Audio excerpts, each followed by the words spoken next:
Marilyn Monroe, born Norma Jean Mortensen, was an American actress, model, and singer. Monroe was born as Norma Jean Mortensen on June 1, 1926, at the Los Angeles County Hospital in Los Angeles, California.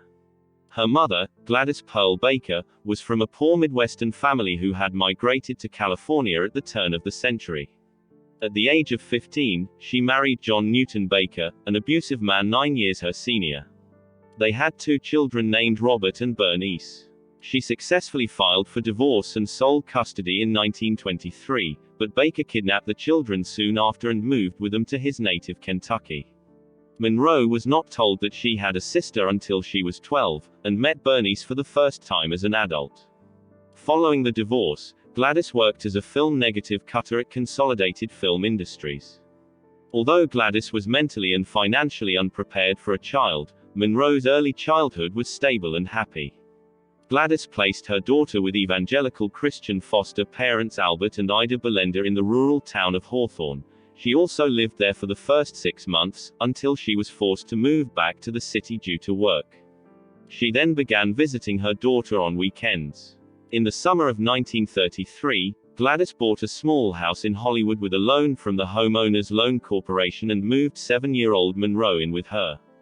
They shared the house with lodgers, actors George and Maud Atkinson and their daughter, Nellie.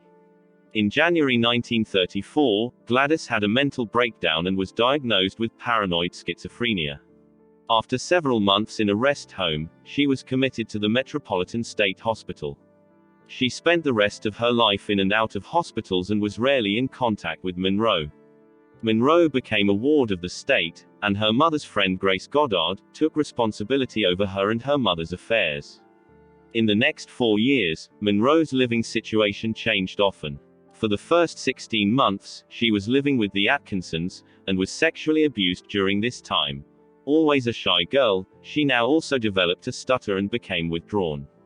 In the summer of 1935, she briefly stayed with Grace and her husband Erwin Goddard and 2 other families, and in September, Grace placed her in the Los Angeles Orphans' Home. The orphanage was described as a model institution, and was described in positive terms by her peers, but Monroe felt abandoned.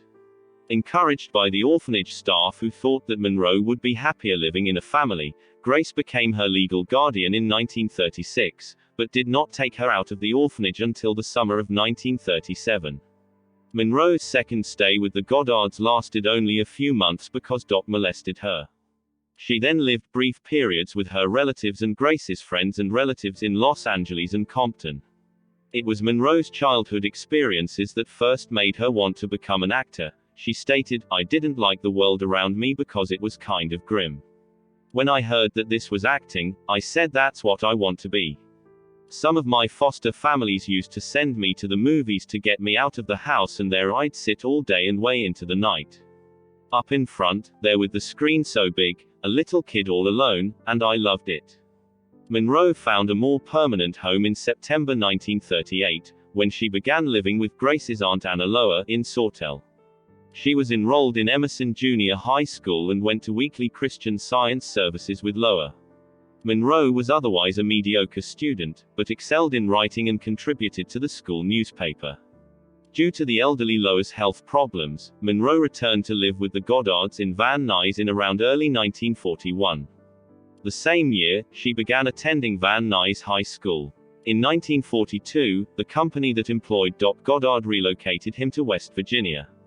California child protection laws prevented the Goddards from taking Monroe out of state, and she faced having to return to the orphanage.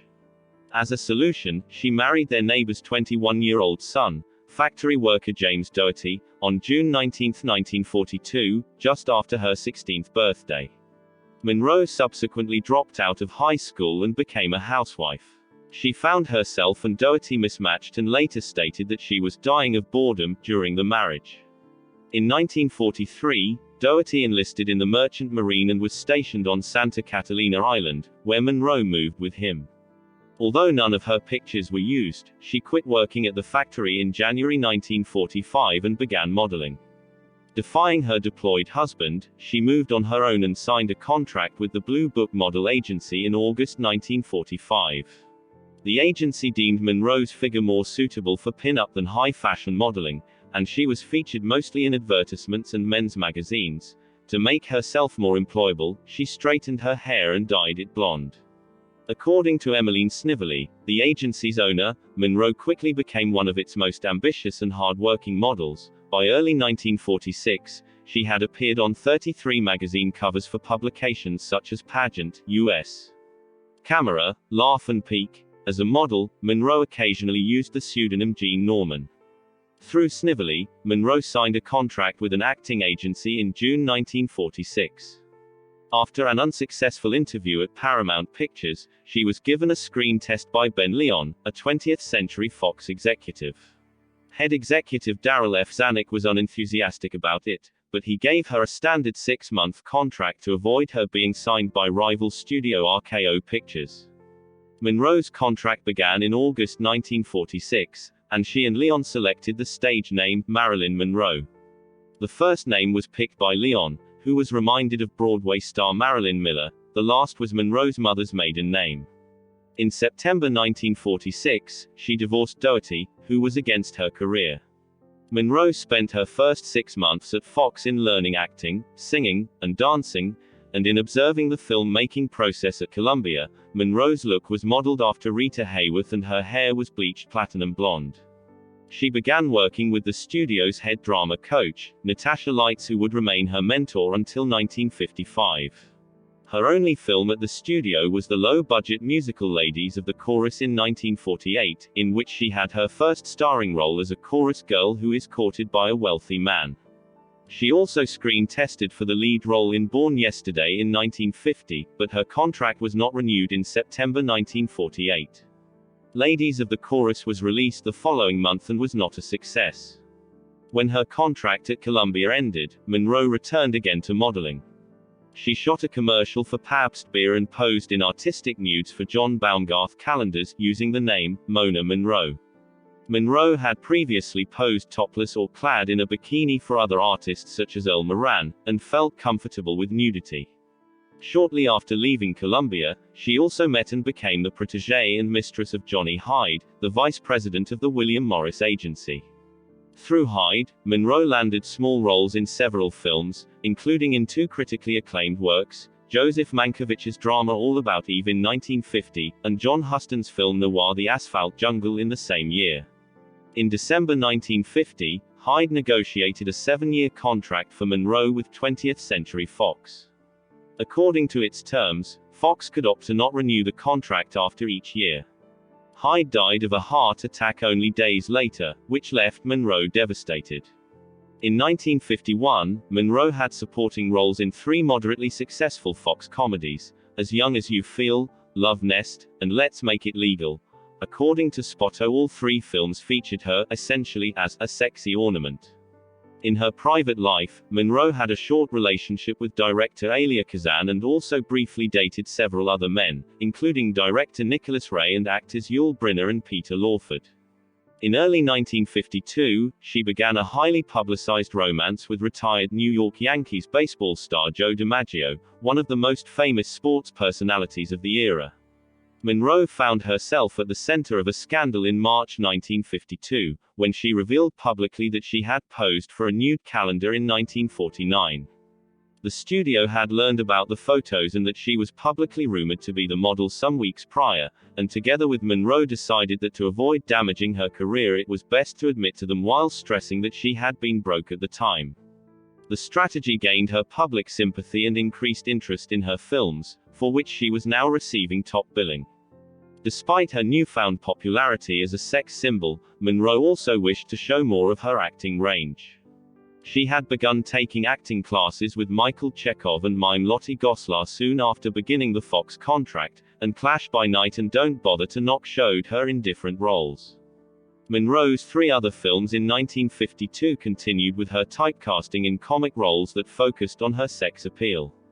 In We're Not Married, her role as a beauty pageant contestant was created solely to present Marilyn in 2 bathing suits, according to its writer Nunnally Johnson. In Howard Hawks' Monkey Business, in which she acted opposite Cary Grant, she played a secretary who is a dumb childish blonde, innocently unaware of the havoc her sexiness causes around her. In O. Henry's Full House, she had a minor role as a sex worker. Monroe added to her reputation as a new sex symbol with publicity stunts that year. She wore a revealing dress when acting as Grand Marshal at the Miss America pageant parade, and told gossip columnist Earl Wilson that she usually wore no underwear. During this period, Monroe gained a reputation for being difficult to work with, which would worsen as her career progressed. She was often late or did not show up at all, did not remember her lines, and would demand several retakes before she was satisfied with her performance. Her dependence on her acting coaches, Natasha Lights and then Paula Strasberg, also irritated directors. Monroe's problems have been attributed to a combination of perfectionism, low self-esteem, and stage fright. She disliked her lack of control on film sets and never experienced similar problems during photo shoots, in which she had more say over her performance and could be more spontaneous instead of following a script. To alleviate her anxiety and chronic insomnia, she began to use barbiturates, amphetamines, and alcohol, which also exacerbated her problems, although she did not become severely addicted until 1956. According to Sarah Churchwell, some of Monroe's behavior, especially later in her career, was also in response to the condescension and sexism of her male co-stars and directors. Similarly, biographer Lois Banner has stated that she was bullied by many of her directors. Monroe starred in 3 movies that were released in 1953 and emerged as a major sex symbol and one of Hollywood's most bankable performers. The first was the Technicolor film Noir Niagara. By then, Monroe and her makeup artist Alan Snyder had developed her trademark makeup look: dark arched brows, pale skin, glistening red lips and a beauty mark. To Sarah Churchwell, Niagara was one of the most overtly sexual films of Monroe's career. In some scenes, Monroe's body was covered only by a sheet or a towel, considered shocking by contemporary audiences. When Niagara was released in January 1953, women's clubs protested it as immoral, but it proved popular with audiences. While Niagara made Monroe a sex symbol and established her look, her second film of 1953, the satirical musical comedy Gentlemen Prefer Blondes, cemented her screen persona as a dumb blonde. In September, Monroe made her television debut in The Jack Benny Show, playing Jack's fantasy woman in the episode Honolulu Trip. She co-starred with Betty Grable and Lauren Bacall in her third movie of the year, How to Marry a Millionaire, released in November. Monroe's position as a leading sex symbol was confirmed in December 1953, when Hugh Hefner featured her on the cover and as centerfold in the first issue of Playboy. Monroe did not consent to the publication. The cover image was a photograph taken of her at the Miss America pageant parade in 1952, and the centerfold featured one of her 1949 nude photographs. Monroe had become one of 20th Century Fox's biggest stars, but her contract had not changed since 1950, meaning that she was paid far less than other stars of her stature and could not choose her projects. Darryl F. Zanuck had a strong personal dislike of her and did not think she would earn the studio as much revenue in other types of roles. In January 1954, he suspended Monroe when she refused to begin shooting yet another musical comedy, The Girl in Pink Tights. This was front-page news, and Monroe immediately took action to counter negative publicity. On January 14, she and Joe DiMaggio were married at the San Francisco City Hall. Monroe eventually settled with Fox in March, with the promise of a new contract, a bonus of $100,000, and a starring role in the film adaptation of the Broadway success The 7-Year Itch. In April 1954, Otto Preminger's Western River of No Return, the last film that Monroe had filmed prior to the suspension, was released. First film she made after the suspension was the musical There's No Business Like Show Business, which she strongly disliked but the studio required her to do for dropping The Girl in Pink Tights. In September 1954, Monroe began filming Billy Wilder's comedy The 7-Year Itch, starring opposite Tom Ewell as a woman who becomes the object of her married neighbor's sexual fantasies. Although the film was shot in Hollywood, the studio decided to generate advance publicity by staging the filming of a scene in which Monroe is standing on a subway grate with the air blowing up the skirt of her white dress on Lexington Avenue in Manhattan. The shoot lasted for several hours and attracted nearly 2,000 spectators. The subway great scene became one of Monroe's most famous, and the 7-year itch became one of the biggest commercial successes of the year after its release in June 1955. The publicity stunt placed Monroe on international front pages, and it also marked the end of her marriage to DiMaggio, who was infuriated by it. The union had been troubled from the start by his jealousy and controlling attitude. He was also physically abusive.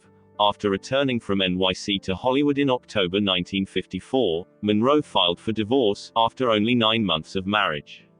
After filming for the 7-year itch wrapped up in November 1954, Monroe left Hollywood for the East Coast, where she and photographer Milton Green founded their own production company, Marilyn Monroe Productions, an action that has later been called instrumental in the collapse of the studio system.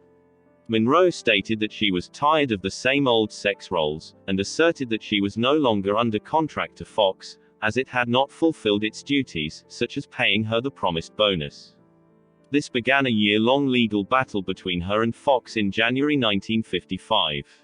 The press largely ridiculed Monroe, and she was parodied in the Broadway play Will Success Spoil Rock Hunter in 1955, in which her lookalike Jane Mansfield played a dumb actress who starts her own production company. Monroe continued her relationship with DiMaggio despite the ongoing divorce process. She also dated actor Marlon Brando and playwright Arthur Miller.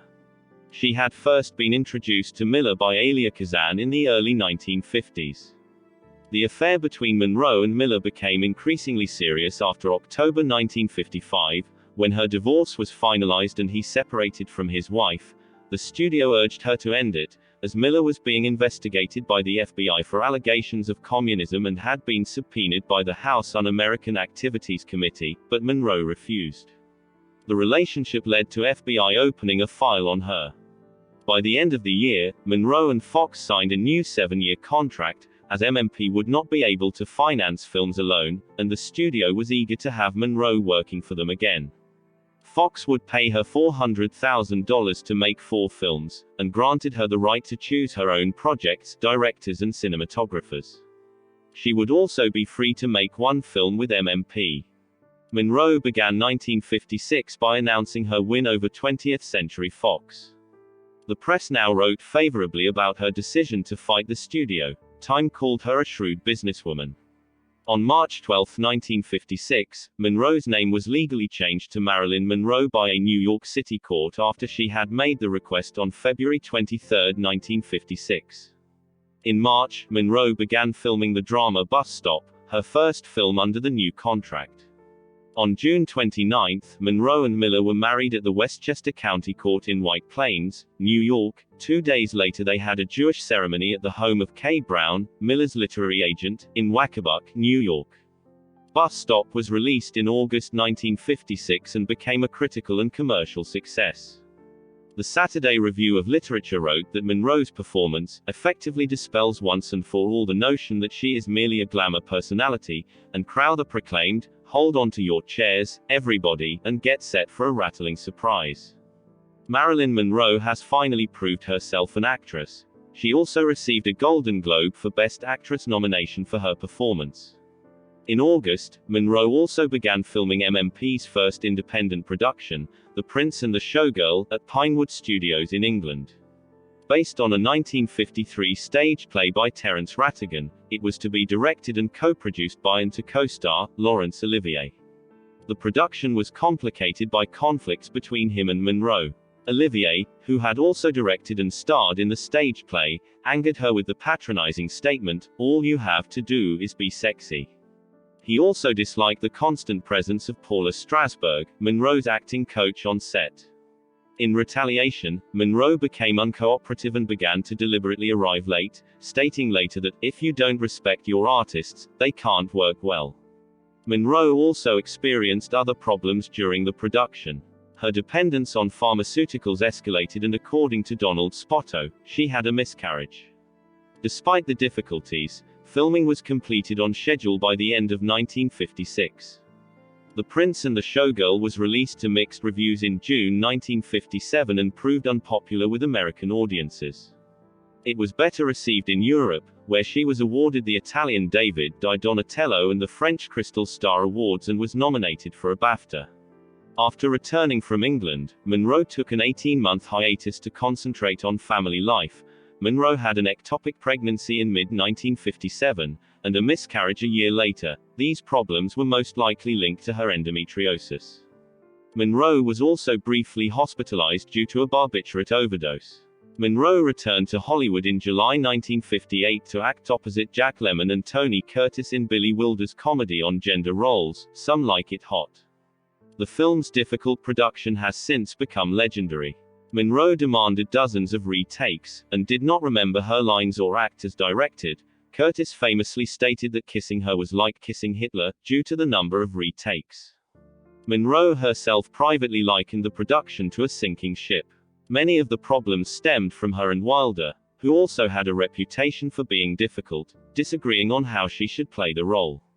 She angered him by asking to alter many of her scenes, which in turn made her stage fright worse, and it is suggested that she deliberately ruined several scenes to act them her way. In the end, Wilder was happy with Monroe's performance and stated, "Anyone can remember lines, but it takes a real artist to come on the set and not know her lines and yet give the performance she did." Some Like It Hot became a critical and commercial success when it was released in March 1959. Monroe's performance earned her a Golden Globe for Best Actress. After Some Like It Hot, Monroe took another hiatus until late 1959, when she starred in the musical comedy Let's Make Love.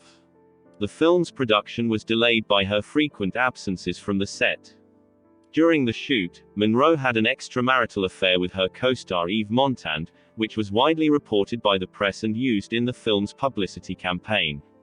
Truman Capote lobbied for Monroe to play Holly Golightly in a film adaptation of Breakfast at Tiffany's, but the role went to Audrey Hepburn as its producers feared that she would complicate the production.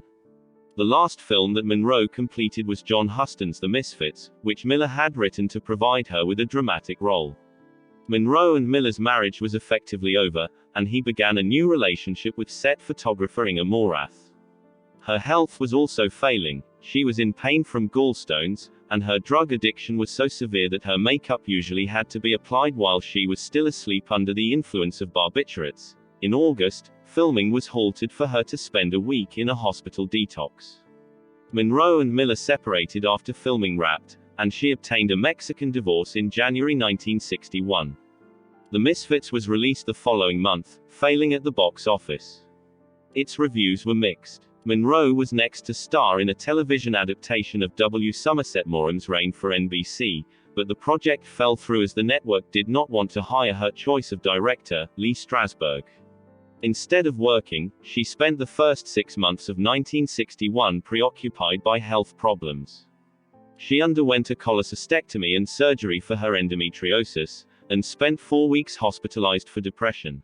She was helped by ex-husband Joe DiMaggio, with whom she rekindled a friendship, and dated his friend, Frank Sinatra, for several months. Monroe returned to the public eye in the spring of 1962. She received a World Film Favorite Golden Globe Award, and began to shoot a film for Fox, Something's Got to Give. Days before filming began, Monroe caught sinusitis. Despite medical advice to postpone the production, Fox began it as planned in late April. Monroe was too sick to work for the majority of the next 6 weeks, but despite confirmations by multiple doctors, the studio pressurized her by alleging publicly that she was faking it. On May 19, she took a break to sing Happy Birthday, Mr. President, on stage at President John F. Kennedy's early birthday celebration at Madison Square Garden in New York. She drew attention with her costume, a beige, skin-tight dress covered in rhinestones, which made her appear nude. Monroe's trip to New York caused even more irritation for Fox executives, who had wanted her to cancel it. Monroe next filmed a scene for Something's Got to Give in which she swam naked in a swimming pool. To generate advance publicity, the press was invited to take photographs. These were later published in Life. This was the first time that a major star had posed nude at the height of their career. When she was again on sick leave for several days, Fox decided that it could not afford to have another film running behind schedule when it was already struggling with the rising costs of Cleopatra. On June 7, Fox fired Monroe and sued her for $750,000 in damages. The studio blamed Monroe for the film's demise and began spreading negative publicity about her, even alleging that she was mentally disturbed. Fox soon regretted its decision and reopened negotiations with Monroe later in June. A settlement about a new contract, including recommencing Something's Got to Give and a starring role in the black comedy What a Way to Go in 1964, was reached later that summer.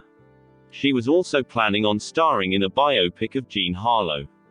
To repair her public image, Monroe engaged in several publicity ventures, including interviews for Life and Cosmopolitan and her first photo shoot for Vogue.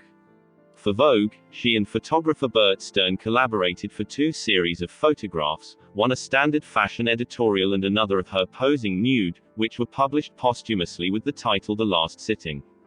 During her final months, Monroe lived at 12,305 Fifth Helena Drive in the Brentwood neighborhood of Los Angeles. Her housekeeper Eunice Murray was staying overnight at the home on the evening of August 4, 1962. Murray awoke at 3 a.m. on August 5 and sensed that something was wrong. She saw light from under Monroe's bedroom door, but was unable to get a response and found the door locked. Murray then called Monroe's psychiatrist Ralph Greenson, who arrived at the house shortly after and broke into the bedroom through a window to find Monroe dead in her bed. Monroe's physician, Hyman Engelberg, arrived at around 3:50 a.m. and pronounced her dead at the scene. At 4:25 a.m., the LAPD was notified. Monroe died between 8:30 p.m. and 10:30 p.m. on August 4, and the toxicology report showed that the cause of death was acute barbiturate poisoning. Empty medicine bottles were found next to her bed. The possibility that Monroe had accidentally overdosed was ruled out because the dosages found in her body were several times over the lethal limit. The Los Angeles County Coroner's Office was assisted in their investigation by the Los Angeles Suicide Prevention Team, who had expert knowledge on suicide. Monroe's doctors stated that she had been prone to severe fears and frequent depressions, with abrupt and unpredictable mood changes, and had overdosed several times in the past, possibly intentionally. Due to these facts and the lack of any indication of foul play, Deputy Coroner Thomas Norguchi classified her death as a probable suicide. Monroe's sudden death was front-page news in the United States and Europe. According to Lois Banner, it said that the suicide rate in Los Angeles doubled the month after she died. The circulation rate of most newspapers expanded that month, and the Chicago Tribune reported that they had received hundreds of phone calls from members of the public who were requesting information about her death. French artist Jean Cocteau commented that her death should serve as a terrible lesson to all those whose chief occupation consists of spying on and tormenting film stars. Her former co-star Laurence Olivier deemed her the complete victim of ballyhoo and sensation, and bus stop director Joshua Logan stated that she was one of the most unappreciated people in the world. Her funeral, held at the Westwood Village Memorial Park Cemetery on August 8, was private and attended by only her closest associates. The service was arranged by Joe DiMaggio, Monroe's half-sister Bernice Baker Miracle and Monroe's business manager Inez Melson. Hundreds of spectators crowded the streets around the cemetery. Monroe was later entombed at crypt number 24 at the Corridor of Memories. In the following decades, several conspiracy theories, including murder and accidental overdose, have been introduced to contradict suicide as the cause of Monroe's death. The speculation that Monroe had been murdered first gained mainstream attention with the publication of Norman Mailer's Marilyn, a biography in 1973. The book was particularly controversial. The book's final chapter states that Monroe was murdered by agents of the FBI and CIA, who resented her supposed affair with Robert F. Kennedy. In his own 1987 autobiography Time Bends, the playwright Arthur Miller, a former husband to Monroe, wrote scathingly of Mailer, stating, "Mailer was himself in drag, acting out his own Hollywood fantasies of fame and sex unlimited and power." In the following years, the Los Angeles County District Attorney John Van der Kamp conducted a threshold investigation in 1982 to see whether a criminal investigation should be opened. No evidence of foul play was found. Thanks for watching. For more videos, please click like and subscribe.